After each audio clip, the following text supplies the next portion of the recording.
ស្រឡាញ់ឆ្កែកុំភ្លេចស្រឡាញ់ខ្លួនឯងផងណាជិះម៉ូតូពាក់មួកស្រឡាញ់ខ្លួនឯងណាបាទសុំថតមួយមកគៀនអានគេឡប់មើលវីដេអូអូយមានកូនឆ្កែទៀតកូនឆ្កែស្អាតម៉េះមើលមកឈរនេះបងអូនចូលកាមេរ៉ានេះអូយកូនឆ្កែស្អាតម៉េះណាមានទូរស័ព្ទអត់ថតមកថតមកថតសិនមកបាទចេះណាបងសុំចេះណាជិះម៉ូតូប្រយ័ត្នប្រយែងហើយថ្ងៃក្រោយជិះម៉ូតូពាក់មួកផងណាប៉ុន្តែពាក់មួកទាំងបងប្អូននេះមួយហីជិះម៉ូតូអត់ពាក់មួកឥឡូវចេះបងជូនមួកណាបងជូនមួកណែថ្ងៃក្រោយចាប់កូនម៉ូតូពាក់មួកនៅឃើញមួកបងណាខាងគីងកុងឲ្យបឋមមកនេះ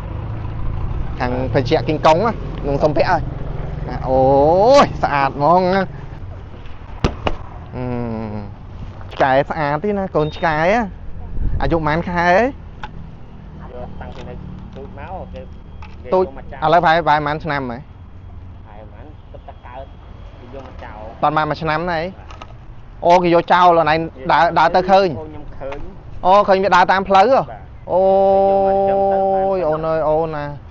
បានបនណាអានឹងនិស័យយើងហ្នឹងអូនណាបានជួបហ្នឹងណាបានជួបម្ចាស់ធម្មតាម្ចាស់ស្រឡាញ់ដល់កឲ្យដេកអោបរហូតណាប៉ុន្តែស្រ